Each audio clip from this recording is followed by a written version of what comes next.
Now, let's say the obvious here. There are a lot of Minecraft YouTube channels. And so when it comes to growing or starting a Minecraft YouTube channel, I do want to assure you that it's very possible to start one and to stand out. But when it comes down to it, there are many different tips and tricks that go into having a successful Minecraft YouTube channel that you kind of learn over time. So in today's episode, we're going to go over 5 journaling prompts that if you write down the answers to and ask yourself these questions, you'll get a step ahead of the rest of the pack. These questions are definitely not the conventional sort of tips and strategies that go into building a YouTube channel, but you'll see what I'm talking about as soon as we get into our first reflection prompt. So I recommend getting out a journal and writing it down, or at least having a note catcher right beside you. And without further ado, let's hop into question number 1. The first reflection prompt that I encourage you to ask yourself is, what unique angle or personality do I bring to my Minecraft content that will help me stand out? And the reason I think that it's so important to start with this one is that so many people, not only that are within the gaming niche on YouTube, but within Minecraft, they'll play Minecraft, but they'll play other games as well. Or even within Minecraft, they will try and experiment with a lot of different types of Minecraft content, whether that be speedrunning, or building, or Let's Plays, or 100 days. So many of these different sorts of playthroughs that are good for getting experience under the belt, but if you do not stand for one thing very strongly, then you don't really stand for anything in particular. And so people will find you over time because of your personality. But if you don't have a unique angle that you bring to your Minecraft content, it's going to be more difficult to differentiate yourself. And people will be able to find you and discover you based on your angle, but then your personality will hopefully be the reason that they stay. And so for me in particular, as you guys can see on the cinematics on the screen right here, for me, it's mostly Minecraft but cinematic. I don't play and have my own game POV that much. And here on the second channel, as you can see, we just share our thoughts and give Minecraft experience and knowledge with the cinematics on in the background. And so this is what makes me me. And if you would ever like to learn how to make cinematics just like this, consider taking a look at the description below. But I know that people come to my channel because this is who I am. I am a much more down-to-earth, much more introspective person that loves the aesthetic of Minecraft and the cinematics. And so the people that I will initially draw to me are people that are much more like me. And hopefully, if you're watching this and are enjoying it, that means you not only enjoy the idea of the content, but maybe you're enjoying the way that I deliver the content. And so you will probably have a different angle than I do. Maybe it's Minecraft, but it's specifically funny, and you do fun things that the community would want to see put into Minecraft. Or maybe you're specifically within the modded community. Maybe you do something like Create Mod, or you're a speedrunner, or there's so many different forms of being able to stand out within Minecraft. But I need you to think of the sentence frame, Minecraft and something. For me, it's Minecraft and cinematic. For you, what is it? Is it Minecraft? And maybe it's a mix of the 3. Minecraft and cinematic and funny. Minecraft and speedrunning and raunchy. Whatever it is, think of 3 actual things, and that is going to be your angle that you'll provide your personality through. The next reflection prompt that I encourage you to actually write down and answer right now with me, or maybe pause the video and come back to this at another point in time, or maybe even watch the video again and continue to think about it, is who exactly is it that I'm making the videos for, and what do they enjoy the most about Minecraft? For me on the main channel, given what we just talked about, I'm looking for people that not only love Minecraft, but in general, really love the storytelling aspects of Minecraft. There are millions of people that love Minecraft, but do not love Minecraft with shaders on, and do not enjoy anything except for vanilla Minecraft, and only enjoy the gameplay point of view of Minecraft. And my videos are not for those people. Although it's a Minecraft video, I know that that is not really my audience. it's also not the audience that is going to really have a 100 days playthrough where someone is just playing the game for hours and hours on.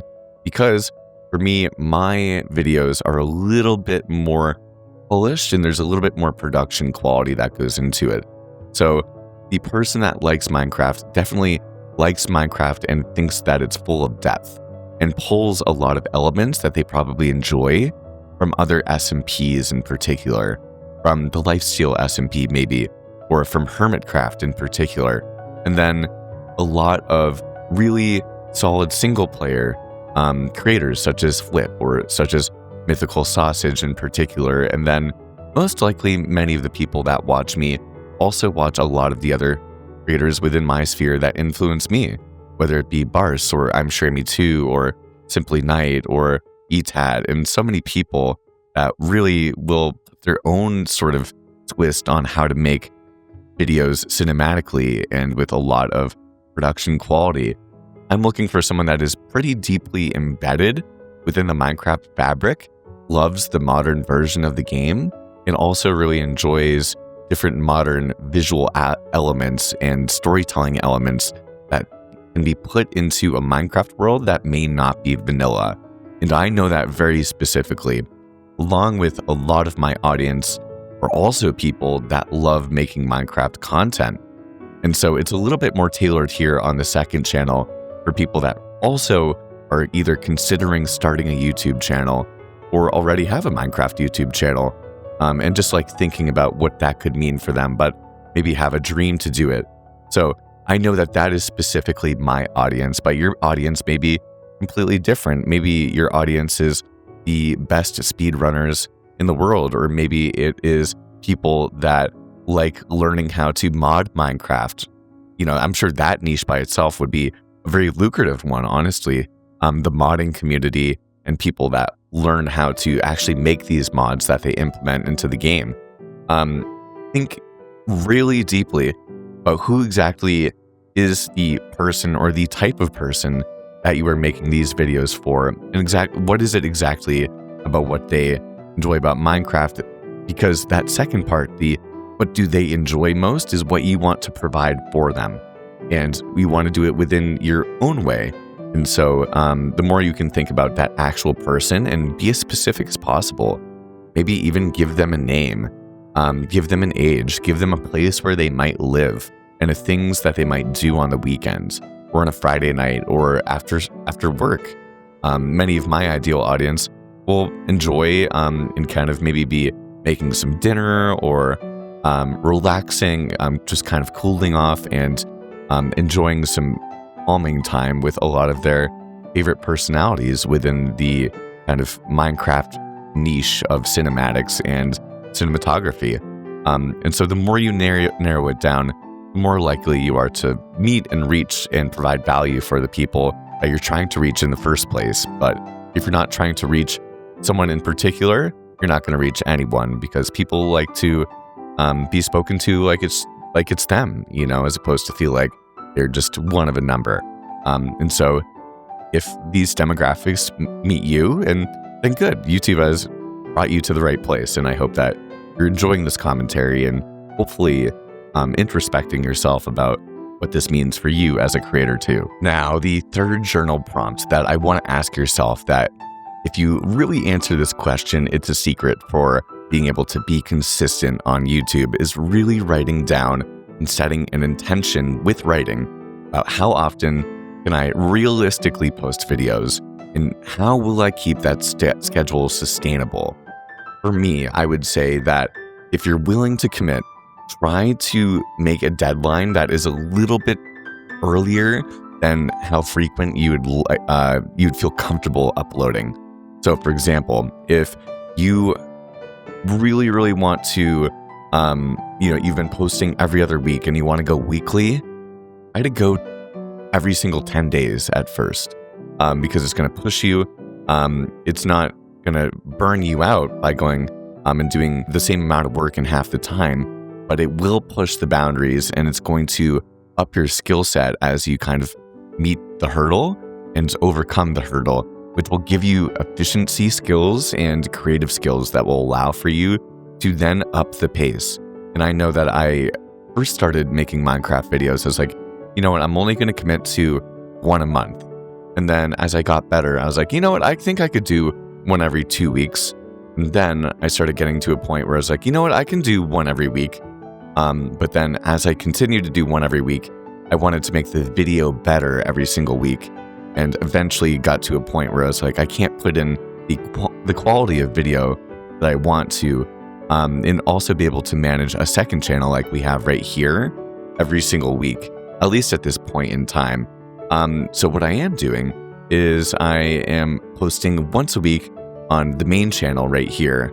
And I know that on the second channel right here. And on the main channel, although I know I could probably do a video every other week, I'm trying to do every 10 days.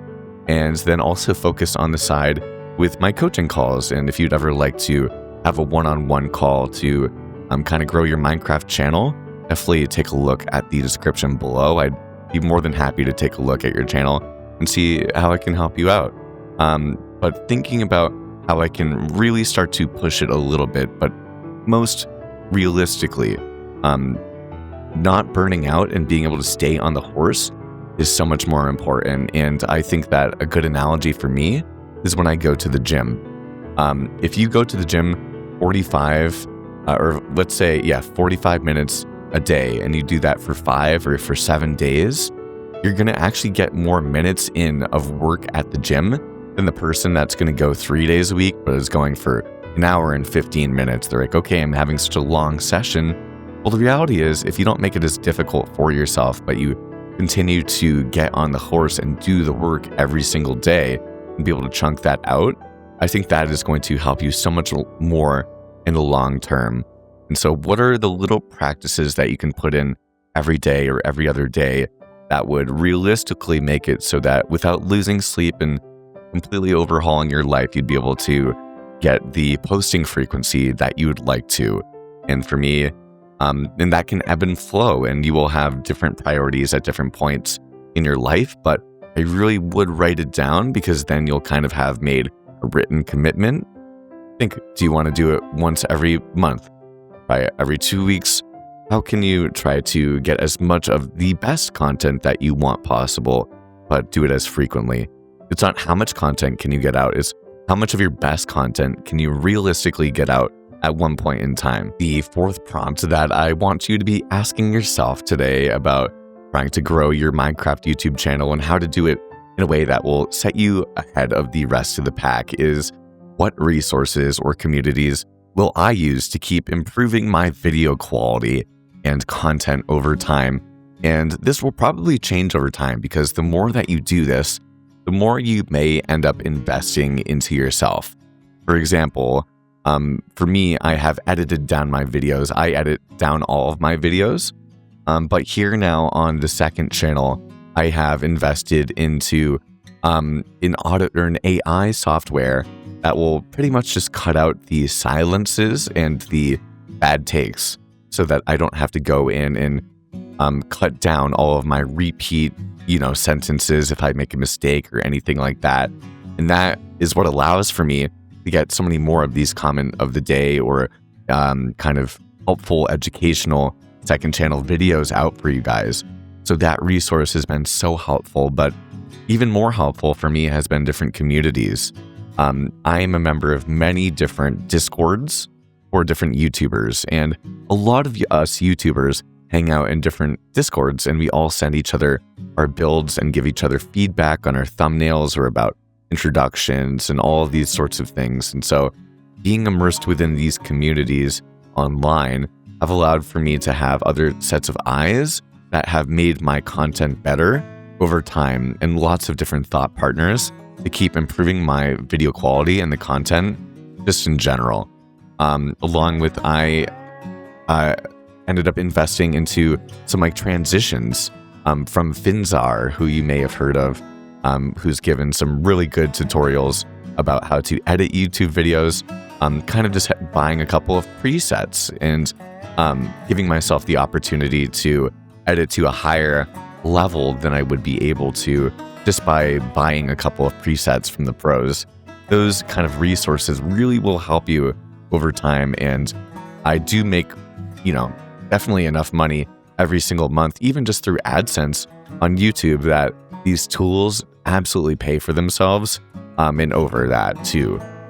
So what sort of resources and communities could help you? And if you're not really sure what resources or communities to start with, definitely take a look at our Discord and reach out to me and be like, hey, Slip, what things do you recommend for me to try to start improving my video quality? And I'm more than happy to reach out to you and we can talk about it, and I can give you a couple of resources if that's helpful for you. And then our last reflection prompt, and this one is incredibly important to me, is in what ways will I interact with viewers to build a loyal and engaged community around my channel?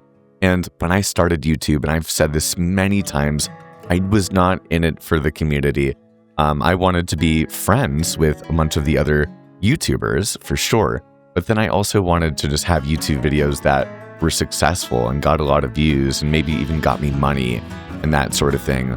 But by far, the thing that keeps so many of us that create videos, what keeps us creating the videos is you, the people that we get to interact with, that leave comments, that show the love and the support and hang out in the live streams and take an interest in who we are as people and the things that we're creating here on YouTube. And that has been such a fulfilling thing for me and has completely changed my life. I'm not making this tips video for myself, I'm making it for you.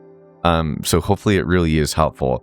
But I realized that, there wasn't really any point to this whole YouTube thing, even if I was getting the money, if I didn't really interact with you guys. And so I think that really strong ways for me to build a loyal and engaged community is really just that consistency. And I mean that because the more you have a portfolio of work, the more videos there are for people to see, and the more reason there is for them to come to stay with you. And you could post once a month, and then after a year you have 12 videos, but then when you post your 13th video, the new followers will be able to see 12 other videos of things that are you and that you've made, and they can interact with those things. So as long as you keep going, you will continue to build a community. Now, to engage with the community, I really do think that having your own Discord and building that and inviting people to come and hang out with you is really important. And we have, almost 200, I think, people just in our own Discord that are really interactive. And then another thing too that I've thought about is I'm more efficient as a Minecraft builder and player when I play without talking. But I know how much of a difference it has made to be able to show my real self through live streaming. And so if you're a Minecraft creator, even if it's nerve-wracking, and I could make a whole video about 5 tips on how to live stream more efficiently and for longer and that sort of thing. So definitely let me know if you'd like to check that out. But live streaming and being live was really helpful. In your Discord, in our Discord, I send real videos of myself, so you can see who I really am, the real person that happens to be behind the content, especially in the AI days. I think that's important for you guys to know that I'm a real human being. And so, this is really just me kind of extending a hand based on 3 years of being in the weeds. And now, if I was to restart a channel, I know that I could do it very quickly. This is much more cathartic to me, and it doesn't really matter if it gets 5,000 views, if it gets 1,000 views, but it's the right people like you that are interested in making a channel and growing it like this. That's all that matters. I'm trying to, meet the people that, once again, the ideal person that we've talked about from the beginning. And so really focusing on these 5 things will make a massive difference. If you would like a little bit more YouTube experience or expertise and want to know a little bit more of my thoughts, definitely take a look at this channel this video right here. It's another one on the second channel of me kind of giving some of my best tips on Minecraft and growing your YouTube channel. So I recommend taking a look at it, and I will see you over there.